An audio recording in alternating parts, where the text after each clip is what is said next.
Well, it's really nice to see lots of people here this evening. I've already met a number of visitors, people brought along, people who found us on Instagram, and all other manners of invitations. So it's really good to be able to welcome you here today. Thank you for joining us. And I hope you'll find the answer to our question interesting, stimulating. Tom's already gone through the various ways in which we can sort of follow that up.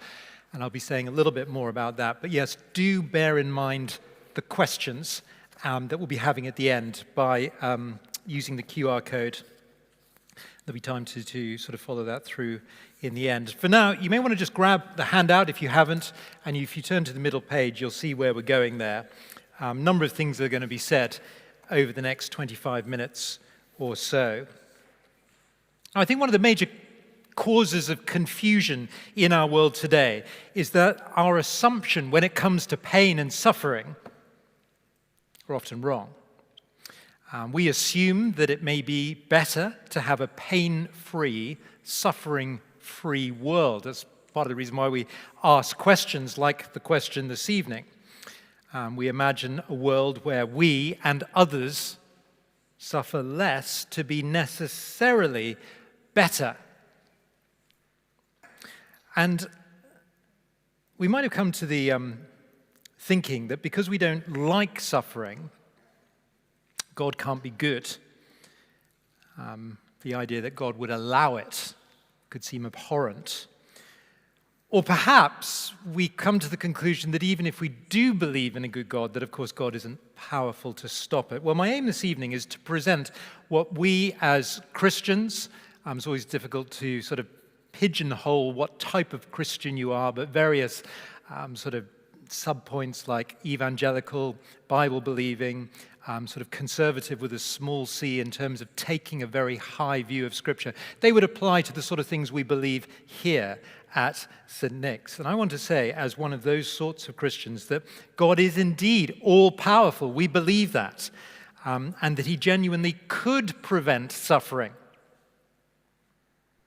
Secondly, that God remains good, even though he chooses not to prevent suffering. And thirdly, that God has purposes in allowing suffering, which are maybe greater than we have realized. And I guess the suffering question is something that we will have all dealt with to varying degrees. I hope this evening will shine a little bit of extra light on the question. And so while some things may be familiar, hopefully there'll be other things that are new. Now, in order to get through as much material as possible, I'm going to speak quite sort of, it's my sort of caveat at the beginning, quite sort of bluntly, directly. Tom, who was leading this evening, was saying to me before, do you make sure there's a bit of pastoral sensitivity, Chris? And I thought, okay, well, in that case, I'll caveat. You see, there may be people for whom the issue of suffering is a very sort of present and real issue. I don't mean to be making light of that by just skating through the material tonight. Quite the contrary, we're all going to be going through issues of suffering at various times. If that's you this evening, then please do sort of follow up stuff, speak to somebody, speak to the person that brought you, to myself. We've got a team here of people that are delighted to be sort of pastorally involved. I mean, suffering is a normal thing to go through. It's an important thing to deal with correctly. So please excuse me if I sort of skate through things without sort of slowing down too much. So our question, how can a good God allow suffering? Well, here's an answer that you might not be expecting. You'll see the first one on the sheet there. The Bible says suffering is an opportunity for joy. Not because Christians love pain or suffering or hurt, but because we can be aware that even when we suffer, we are in the hands of a powerful God that made us, knows us best, knows what's good for us, knows what can be achieved. And so we can conclude that at any particular moment in our lives, there is something more important than our short-term comfort, the alleviation of pain. Now, this is going to need a little bit of careful explaining. There are a number of places we could go to in the Bible. I put one there on your handout, James. James, a servant of God and of the Lord Jesus Christ, to the 12 tribes in the dispersion, greetings. Count it all joy, my brothers, when you meet trials of various kinds. For you know that the testing of your faith produces steadfastness. And let steadfastness have its full effect, that you may be perfect and complete, lacking in nothing. A few things that we need to say about this. So firstly, James. Who's James? Well, James was actually a younger brother of Jesus, which gives him quite an interesting sort of track record of experience. He was one of the other children of Mary and Joseph. And his letter is being written here to the 12 tribes in the dispersion, to Christians that were spread out a long way beyond the boundaries of what we might call Israel today.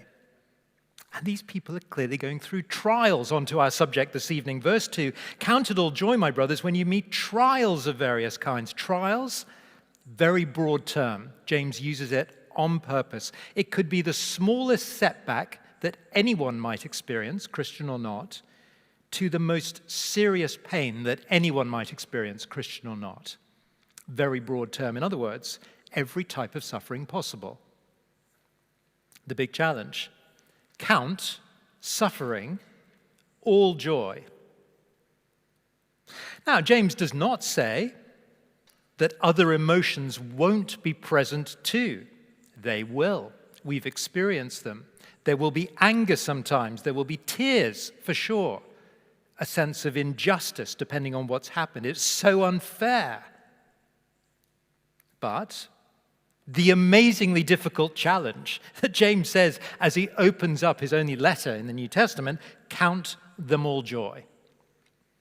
In other words, we can credit our thinking, our faculties, our volition with the idea of joy. All joy, the most pure type of joy possible. It's going to take intentionality. It's going to take very careful thinking. Joy means a very deep sense of well-being that originates deep in the heart of the Christian. Because we know that whatever happens in the end, all is well between us and our Maker. We don't like what's happening. We're hating what's happening.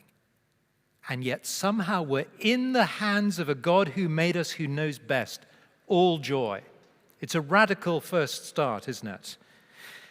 And you'll see how this might be possible. That's the obvious question, isn't it? Well, James goes on, verse 3, for you know that the testing of your faith produces steadfastness. So again, to be clear, it's not because I enjoy the trial, but because I know what the trial produces.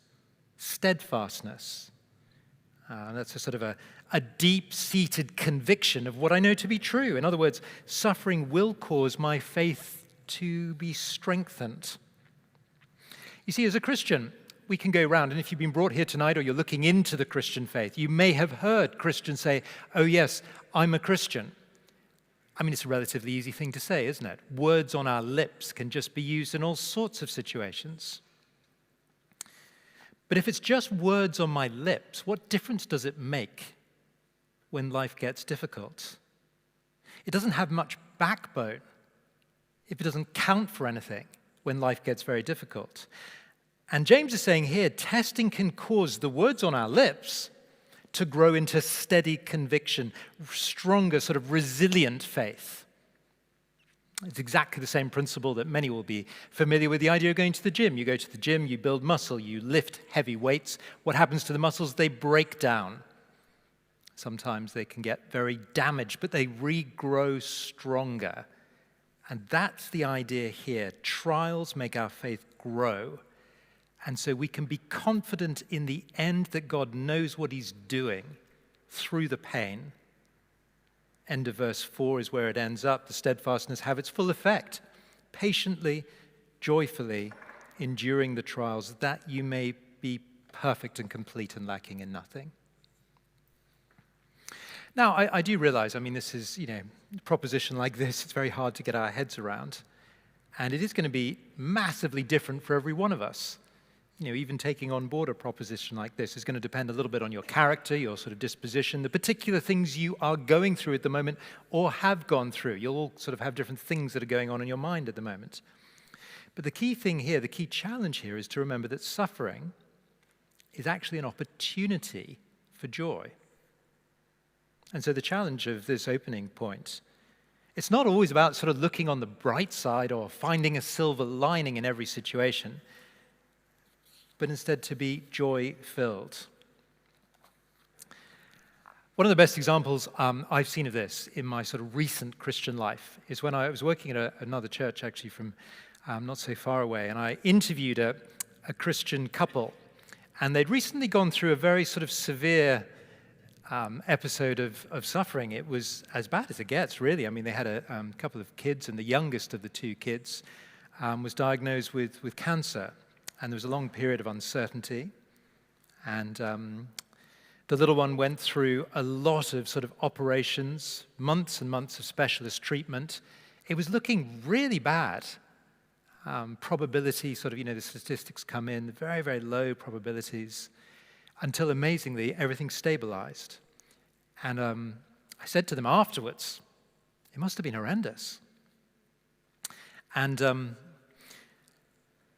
both parents were very quick to correct me.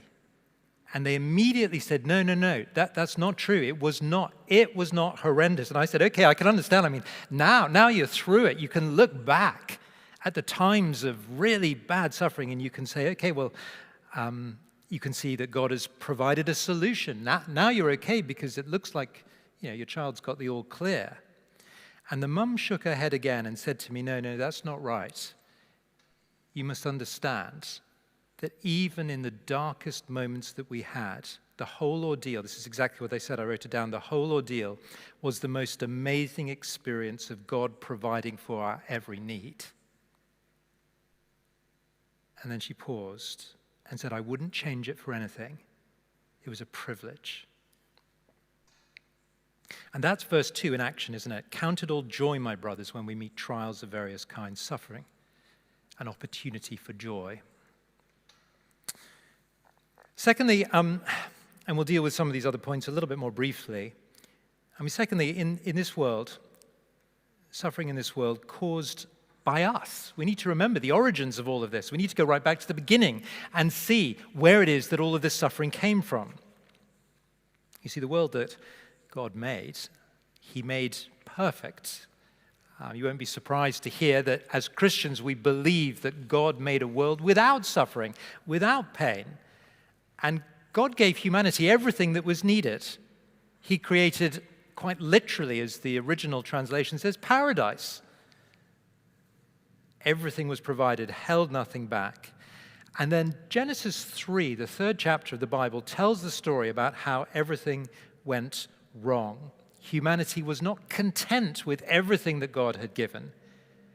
And so we decided to push against God. It's a very technical word that Christians often refer to, sin. The world's understanding of sin is the sort of the naughty, or maybe the very evil things that are done, the things that are not good. But sin from a biblical perspective is very simply a rejection of God's authority, an assertion instead of our own authority. If you like definitions, sin is very simply to rebel against God. It's to push against God. It's to go our own way. And everyone collectively does it. And this changed everything. This caused what we often refer to as the fall. Original sin led to the fall. And there were consequences. You'll see those on your handout there. And to Adam, the Lord said, because you have listened to the voice of your wife and had eaten of the tree of which I commanded you, you shall not eat of it. Cursed is the ground because of you. In pain you shall eat of it all the days of your life. Thorns and thistles it shall bring forth for you. So in other words, you see, it's that original act of rebellion against God led to everything that was paradise unwinding. You imagine a sort of a ball of string just suddenly being sort of thrown out into the distance.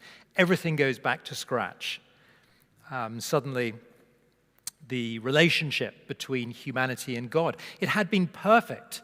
God used to walk with humanity in the garden, and now God and humanity were separated as far as was possible. There was now an animosity between humanity, arguments, social breakdown, wars.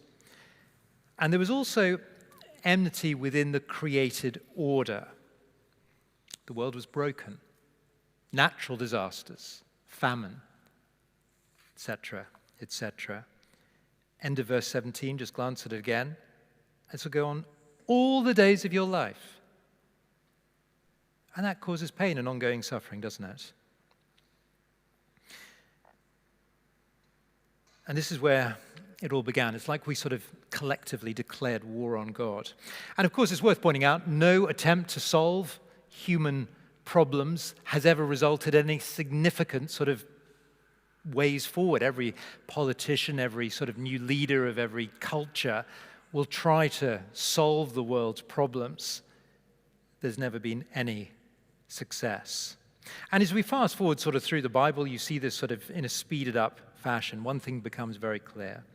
There is nothing that humanity can do to solve the problem that was caused by that first act of rebellion. The suffering is a constant sort of reminder that things are not right. And in fact, it's not just that things aren't right with this world, it's that actually our involvement in the world just makes things worse. And that's a really interesting point. Again, it's very easy to see, isn't it? We keep causing more of it. I mean, there's so much that could be said here. You'll see the sort of subpoint. We, humanity, collectively, individually, we act selfishly. We, through our own individual sort of desires, we create sort of ripple effects of pain. It has a knock-on effect to people around us, to next generations. We lie, we cheat, we hurt people every day. What we say, what we don't say, we cause physical and emotional pain and trauma. We do it to ourselves and we do it to others. We're violent, we oppress, we steal, we gossip. We're full of pride, and we're just pretty hopeless. I like the way the French philosopher Blaise Pascal, 17th century, he said that the whole human race is a vast hospital of incurables. So pessimistic. He's so French, isn't he? But he's right. I mean, that is exactly right. You see, since the world began, no matter who comes, no matter whose sort of project is put into action, it never makes any substantial or lasting difference. The world is not improved from where it used to be. C.S. Lewis, I think I put this quote on your handout, famously in his book, The Problem of Pain, try to exclude the possibility of suffering, and you find that you have to exclude life itself. The first step in preventing suffering is to exclude ourselves. And so moving on to the third point, what's really interesting is despite having a world like this, God does not shield himself from this world. I mean, we humanity, we made and we continue to make hopeless choices. And yet God, far from sort of leaving us to it, decides to sort of step in and join us in it. It's quite bizarre, really. And there are lots of examples of this in the Bible. I mean, the incarnation, Jesus, God in the flesh, comes into the world and he starts to experience the same things that we experience. He has a great friend, Lazarus. We're going to look at the story in a few minutes, who dies. And we see famously Jesus shedding tears at the graveside of his dear friend Lazarus. In Mark's gospel, all of Jesus' close friends, he's invested 3 years of his adult life just before, all of his friends abandon him, leave him, betray him. In Luke, in the Garden of Gethsemane, Jesus was in agony, terrified of what lay ahead. And there's this fascinating detail. We're told that because of the anxiety, that he had sweat like great drops of blood. He felt pain. In Matthew, during his trial, I mean, it's horrible, isn't it? The physical and mental abuse, the humiliation. He was spat on, he was flogged, the crown of thorns. He went through terrible Roman torture even before he was put on the cross. Jesus, God in the flesh, he walked a road similar to us, worse than us. He knows what pain is like. He knows what suffering is like. He experienced it. He experienced temptation. I put that quote from Philippians there. I mean, this is God's incredible intention that he should take on flesh Verse 8, and being found in human form, he humbled himself, becoming obedient to the point of death, even death on a cross. I mean, the cross is right at the heart of it, isn't it? The symbol that was designed by the Romans to create maximum human suffering. And God embraced it. It's the place where Jesus, God in the flesh, suffered and died. You see, the God of the Bible is not aloof. He's not shielded from the pain and suffering that we experience in this world. And so that brings us on, fourthly, to a point again that you might not have really thought about before. But you see, Jesus sometimes allowed suffering so that something better happens. Now, we're going to slow down a little bit here and think about the event which shows us this. I guess if there's a sort of story of the Bible I'd love to have ringing in your ears as we finish tonight, it's this one that we're going to be looking at in John 11. It's a wonderful story. It's hugely appropriate as we build up to Easter as well. It's a story of death and resurrection, but not of Jesus, of a good friend Lazarus. Now, let me just tell the story. A close friend of Jesus's, Lazarus, he's in another town. He's a few days' journey away, okay? There's nothing close. There's no sort of fast transport in those days. And as he's with his disciples, a message comes. We don't know how the message comes, but it would be like us sort of receiving a phone call today. The sort of message that we all dread. The message that starts where the person on the other end of the phone might say something like, look, you probably want to make sure you're sitting down somewhere comfortably. Now, Lazarus had a couple of sisters, Mary and Martha. They were also good friends of Jesus. And you would think, of course, that Jesus getting the news that one of their close friends, their close friend's brother, was unwell, would make Jesus rush to be with them immediately, to be at the bedside of his good friend Lazarus. But something really strange happens. Jesus doesn't stop and drop everything. In fact, he makes a point of doing the opposite. Look at it yourselves. Grab a John's Gospel. You'll see them on the table there. And turn to page 32. Look at John chapter 11, page 32. In fact, I'm going to start reading the story. I've already given you a little bit of the background. So we'll start at verse 5 on page 33. Now, Jesus loved Martha and her sister and Lazarus. So when he heard that Lazarus was ill, he stayed 2 days longer in the place where he was. So you see, he's with his disciples, 2 days' journey from his dear friend who's about to die. And it's not that he just didn't do anything, it's that he made a point of doing something else, which meant he couldn't help. And as we read on, it gets even harder. We hear the news that Lazarus has died. Jesus breaks the news to his disciples. Look on to verse 14. Jesus told them plainly, Lazarus has died. And so you see, by Jesus deciding to not go and stay with his disciples, Jesus has allowed the suffering and death of a close friend to take place. And this is weird because it's so out of step with the first 10 chapters of John. The first 10 chapters of John are littered with examples of Jesus causing healings through miracles, through his miraculous intervention. In fact, there's one example in John chapter 4 where Jesus doesn't even need to be with the person that he's healing. He heals at a distance. He could have so easily just said a word and healed Lazarus at a distance, but he didn't. Again, it's worth noting that. He has the power to stop it, and he doesn't. Let's read on verse 14. Verse 14, Jesus told them plainly, Lazarus has died, and for your sake, speaking to the disciples, I am glad that I was not there. Now, it's quite a hard thing to get our heads around, isn't it? Jesus allowed the suffering, even the death of Lazarus, so that something better might happen. Which I think raises the question, what on earth could be better than saving the life of a dear friend? Saving the life of the brother of two other dear friends? Well, Jesus tells them plainly, Lazarus has died, 14, verse 15, and for your sake I'm glad that I was not there, so that you may believe. There's the purpose clause, so that you may believe. Jesus says the even better thing than saving somebody's life is belief. That might seem quite offensive. Why is that the case? Well, because belief in Jesus is even more valuable than physical life. Again, this will be worth sort of really thinking about this evening. This is the absolute heart of it. Belief in Jesus, more valuable even than physical life. Why? Well, because belief in Jesus has a profound effect on both the life that we have here and now and the life that lasts for eternity.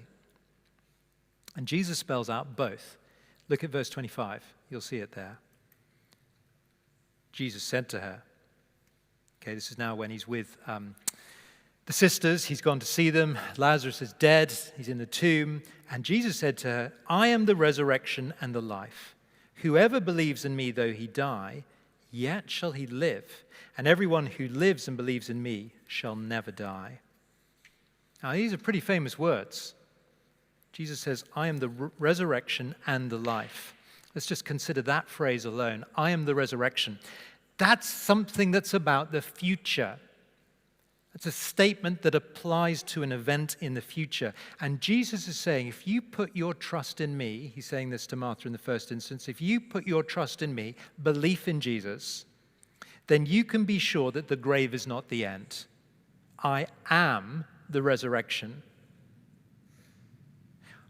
What Jesus is claiming here is that belief in him gives absolute certainty of physical life beyond the grave. This was brought home to me so clearly. It's one of my favorite stories about death because it's very personal and so true. It was the death of my grandfather. Some of our church family will have heard this before. He died about 15 or so years ago now, some time back. And he was a believer, very committed Christian, and he died in old age. And I remember the man who gave the sermon. He said that there came to a point when Keith, that was the name of my grandfather, when Keith breathed his last, his heart stopped, his eyes closed. And then his eyes opened and he saw Jesus. And it was just a wonderful sort of picture for me that the clarity was very, very clear. For my grandfather, his life physically continued. But Jesus doesn't just say, I am the resurrection. He also says, I am the life. And that's about something in the present. You see, Jesus is saying, if we put our belief in Jesus, then he gives us life now. We don't have to wait until we breathe our last as Christians. It's not just pie in the sky when we die. There's life now. And so whilst we will spend eternity with Jesus, with other Christians, that experience can start today. A clean slate with the God who made you, a fresh start. Perhaps for the first time, a purpose in life. The Creator has a design for you. A purpose can be discovered. I mean, there's a lot tied up in that. Ask the person that brought you. Tom's already mentioned that life course that we'll be saying a little bit more about. I mean, we only hold these courses because we're passionate about people coming to know what is on offer. Do you follow that through when we close in a few moments? The point for us now, belief in Jesus, belief in him, is something so deeply profound that Jesus thinks it's worth allowing suffering, even death, to discover. Now, it's worth just clarifying here, this doesn't mean that suffering will have a good effect on everybody. We have to distinguish between what suffering will do in the life of the non-believer and what it will do in the believer. For the non-believer, suffering shows very clearly, as it did when Lazarus died to everybody around, that something is not right.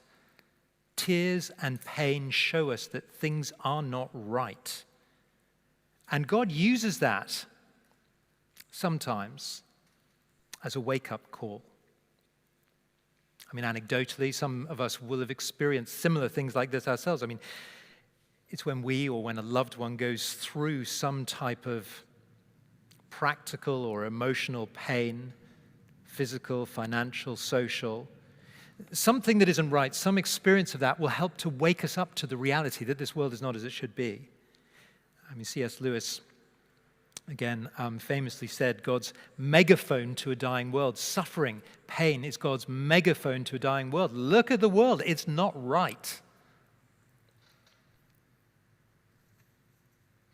And that gives everybody an opportunity to sort of call out, God, make sense of this for me. Christians say they can make sense of it. Make sense of it for me. Of course, sadly, that doesn't mean that everybody is woken up. For the Christian, yes, all suffering and sometimes even death will be used in the end for God's good purposes. It can take time. It doesn't mean that it's going to be our first sort of experience of suffering. It can send people down a sort of dark passage for a long, long time. But the promise that Jesus holds out and the New Testament makes in a number of places is that all suffering, whatever we experience or see, will bring good in the end. I put a verse that'll be familiar to lots of us in the church family from Romans 8 there. All things work together for good for those who love God, for Christians. And that brings us finally to the last point there. Jesus proves that there is hope beyond suffering. Let's just sort of end on the Lazarus story. It's such a wonderful story that really brings this to a close. You see, Jesus stands by the graveside. You can imagine him sort of literally wiping the tears from his face. And then, well, let's pick up the story just back in John chapter 11, verse 43. When he had said these things, Jesus cried out with a loud voice, Lazarus, come out. The man who had died came out, his hands and his feet bound with linen strips, his face wrapped with a cloth. Jesus said to them, unbind him, let him go. See, here is Jesus, tears now wiped away, with all the power and authority of God himself. He cries out to a dead man, Lazarus, come out. And all it takes is a word said by Jesus. And it's enough to shake life into any dead being. I think that's why Jesus has to say his name. Otherwise, every sort of grave within earshot would have had people sort of walking out of it. Slightly sort of comical moment then, isn't it, when the man covered in bandages, even over his face, sort of walks out in full view of the crowd. Now, Jesus had claimed to be the resurrection and the life, and now the proof walks out. He has the power to make a claim like that. I am the resurrection and the life. Here's a dead person, 4 days dead, walking out. And you'll see the result. I mean, just look at verse 45. That's where the story ends. Many of the Jews, therefore, who had come with Mary and had seen what he did, believed in him. Belief in Jesus. Now, Lazarus himself, it's an interesting story, isn't it? Lazarus himself, I mean, he was raised to life again. The poor chap, he had to go on and die again. Lazarus suffered and died, and then he was raised to life, and then he died, and he probably suffered before he died again. And of course, within weeks of this resurrection, Jesus himself would die as well. And that was of his own choice. He was about to give himself into the hands of the people who hated him. And so, let me just close with this story as we sort of think about the significance and where we find a solution to suffering. You see, in the end, solution to suffering comes in the person of Jesus and what he did on the cross. There's a cemetery in northern France, a place that I and my family often go on holiday. It's a small village in the middle of nowhere. No one's ever heard of it. 200 or so graves in this little cemetery. And sometimes you see some of the village sort of gathered around one of the graves. People from this unknown, unheard of village burying their dead, as 200 or so have done before them. I mean, it's always such a miserable scene. It's a very sort of Catholic part of northern France. Everyone's sort of dressed in black with veils, and it's miserable. It always seems to be raining there as well. And you just sort of think, what a hopeless situation. And it raises the question, I mean, what hope is there as we just look at death, as we experience suffering? But as you drive past this little graveyard, you can't miss, sort of right at the end, there's a massive sort of monument that stands up. It's a cross, and on the cross there's a crucifix, a picture, a sort of statue of Jesus towering above all the gravestones. And the figure of Jesus, I mean, it's bigger than life size. The face of Jesus is in agony, on the verge of death very clearly. And we sort of think, I mean, what hope could there be in a message of death, and suffering, and pain that God incarnate decided to do for me? But you see, on the cross, Jesus took what I deserve. And that's wonderful, because in the face of suffering, therefore, I might have hope, genuine hope. It means as I believe in him, I can have a clean slate, completely wiped clean to the point of giving me a permanently clean state, which means I can find my purpose, a fresh start in life, and I can have absolute certainty. The same certainty that I described that I know I have in my grandfather's continuation in my own life and in other Christians. How can a good God allow suffering? There's some things to think about